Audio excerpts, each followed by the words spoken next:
back to show you all how easy it is to make delicious black-eyed peas Gina Young style. This recipe, absolutely amazing. So easy to make, doesn't require a lot of ingredients. And if you make it Gina Young style, your taste buds will love you for this recipe. This will be perfect to make for the holidays. When I come back, I'll show you all the ingredients you're gonna need.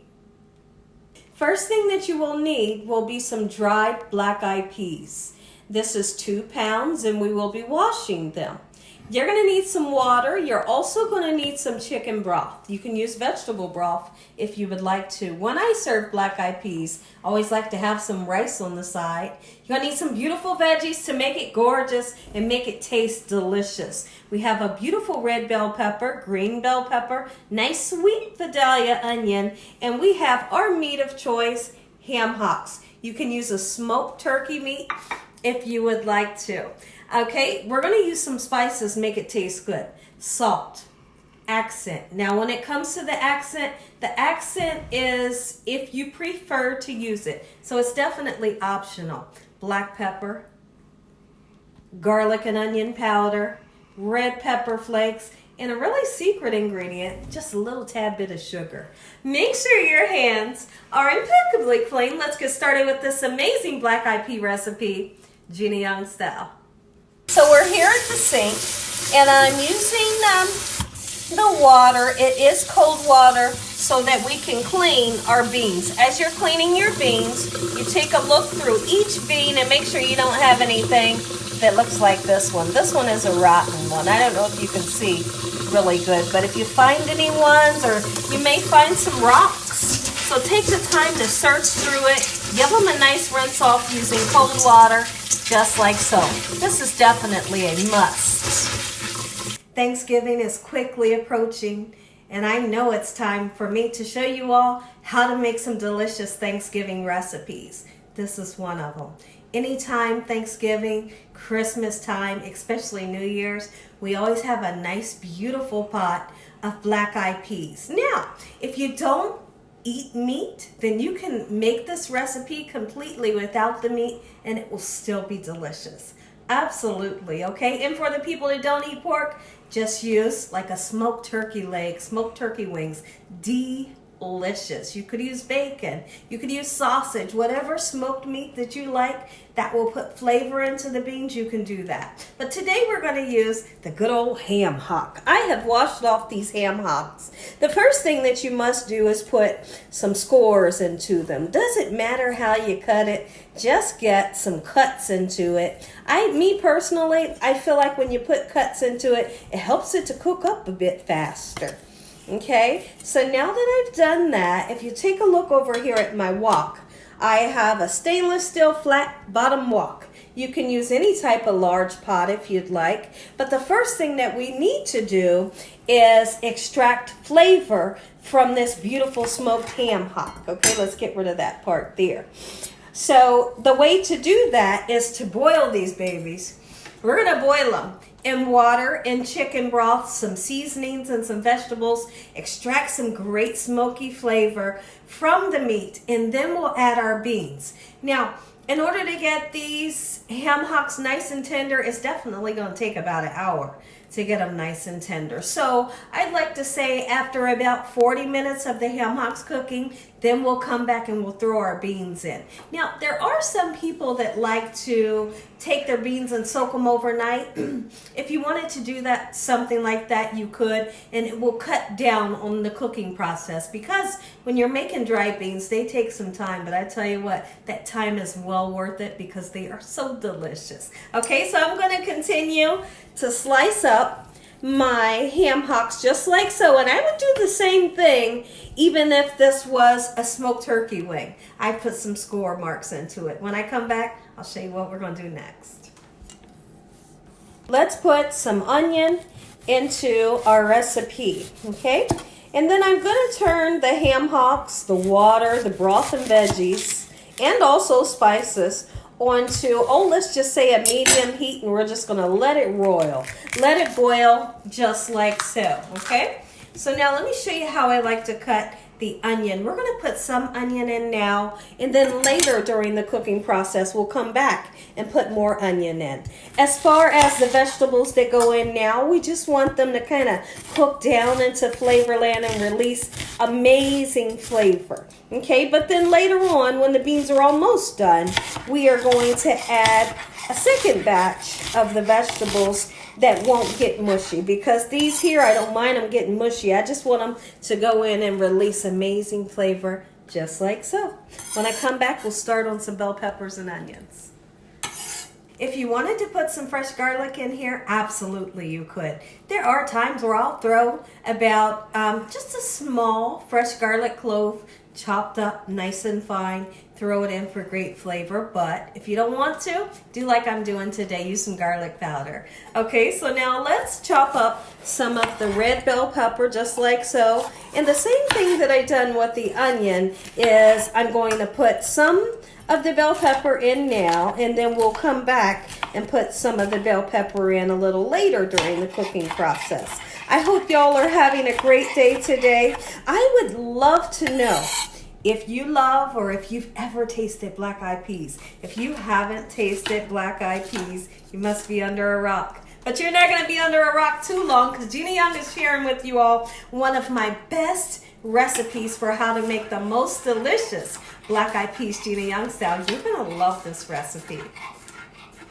Let's chop up some green bell peppers, just like so.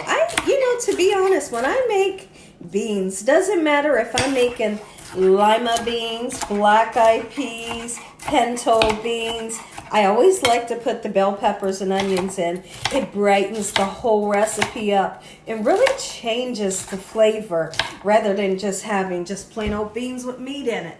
I gotta have some veggies in it to make it beautiful and to make it taste good. And you're gonna love it with this recipe. Let's get some of our bell peppers into the pan, just like so. We have onions, water, our smoked meat, just like so. And then this part of the bell peppers, we'll set it aside. And like I said, I'll tell you the perfect time to put that into your recipe. But right now is the perfect time. Let's go ahead and season. And listen here, it doesn't matter what you're cooking in your kitchen. Don't you be afraid to season. Seasoning is the key. If you know how to season your food, it's gonna taste good.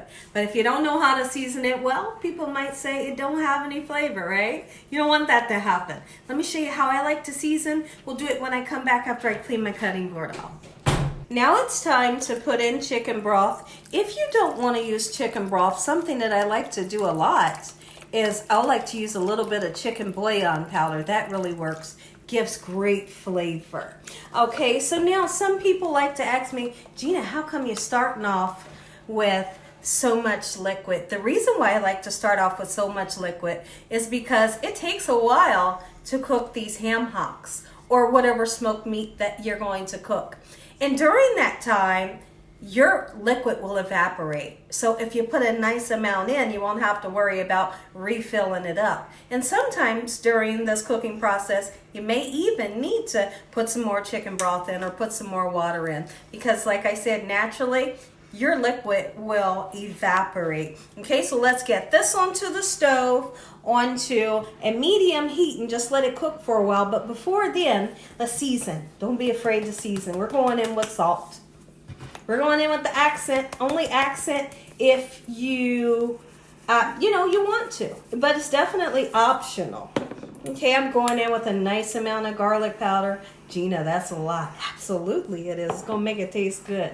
Black pepper, just like so. A pinch or two of sugar. Is it going to make it sweet? Nope, I promise you. Give it an umami factor. Make them say, mommy, where did you get this recipe from? Be sure to tell them Gina Young showed you how. A little bit of red pepper flakes, but if you have somebody that don't like the heat, keep it out. I'm going to put some onion powder in. There we go. Get this on, let it boil about 40 minutes, and when I come back, those beans go in here. When you have any type of beans, gotta have some cornbread. I'm making some cornbread. I put a little bit of sugar in it just to make it just a little bit sweet. It is jiffy, But what I can do for you all, because I know there's so many people in the comment section right now saying, I wish you'd show us how to make your homemade cornbread. Well, what I'll do for you, you know Gina Young knows how to make it homemade. So I will attach a video of mine where I show you all how to make some of the most delicious cornbread. I'll attach that video to the end of this video, and that way you can check that video out after you watch this video, okay? All right, so let's get some milk in just like so. We're going to give this a nice stir just like so in this manner. I have an oven-proof pan here. I'm going to be cooking this cornbread on 350 degrees until it's nice, beautiful, golden brown, and then we're going to slather this baby with some butter. Ah, yes we are. I can't wait. I hope you're just as excited as we are. Let's get our cornbread into our baking pan. 350 degrees, and then we'll make our way over to the stove, get started on our rice. You can also make a brown rice. It will be beautiful with your beans. I have water that we're boiling. I have salted my water. We're using the boil in a bag rice, and it does have perforated holes in it. We're going to salt the water, make sure you give it some nice flavor, cook it for 11 minutes, turns out perfect every time.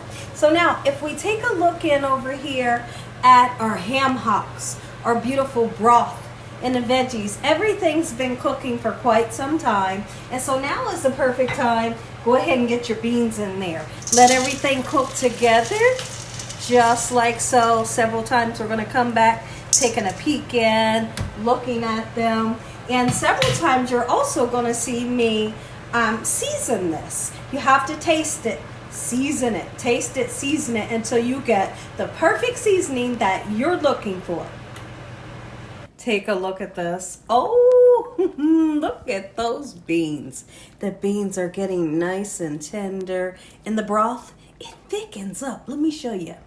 It thickens up, and it is so super delicious. Okay, so what we need to do now, remember I told you all we're going to season a couple of times. Let's go ahead and season. Garlic powder, a little bit more accent, okay? Onion powder, red pepper flakes if you choose, a little bit more salt if I can get it out. Come on, come on. There we go. And some black pepper. We're going to stir it around, and then we want to take a look at our ham hocks. Just to get an idea, are they beginning to get nice and soft? Let's see. They are getting there, but not quite, okay? I kind of have to really tug, but they're sure enough getting there. The whole house smells absolutely amazing. My mouth is salivating right now. My stomach is a rumbling. Once these ham hocks get fully nice and tender, we're going to come back and take all of the beautiful meat out, off of the bone, and get rid of the skin, and then throw that meat back into here.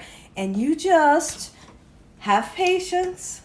Let it cook. Until then, I want to go ahead and put the rest of those bell peppers and onions that I spoke of. Let's go ahead and throw them in. The recipe is almost done. If you take a look over to the left of me, you will see that I have the rice is done, and that gorgeous cornbread, it's ready. Okay, so the next time I come back, we're going to be taking all that beautiful meat off of the ham hocks, throwing it back into the pan. We're going to give this a taste test. I'm going to say an amazing prayer. You're going to get that first bite. Dinner is served. I couldn't be more excited. I know you all are going to be excited this holiday season to make some Gina Young style delicious black-eyed peas. Take a look. Ooh, look at this.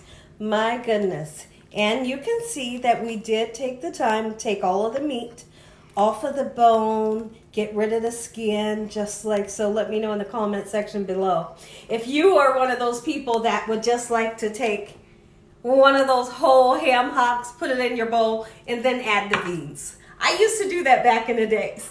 All right, so listen, if you all enjoyed this here video, give me a thumbs up. If you haven't subscribed, make sure you subscribe. Tell your family and friends and everyone you know. Tell the whole world what Gina Young's doing in this kitchen on a daily basis. Heavenly Father, I thank you for this beautiful meal. In Jesus Christ's name, amen. I just wanted you all to take a good look at the cornbread that'll be served alongside with our beans. And of course, you can't have beans without rice. Let's take a bite. Amen once again to my beautiful prayer. Oh, look, it took it. Oh my goodness.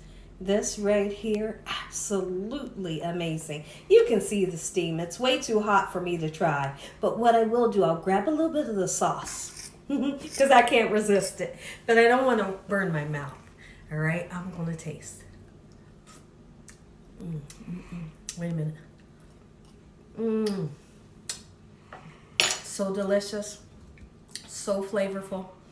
Don't be afraid to season. Put a teeny bit of sugar in there like I did. And as always, God bless you all. Thanks for watching. Good night.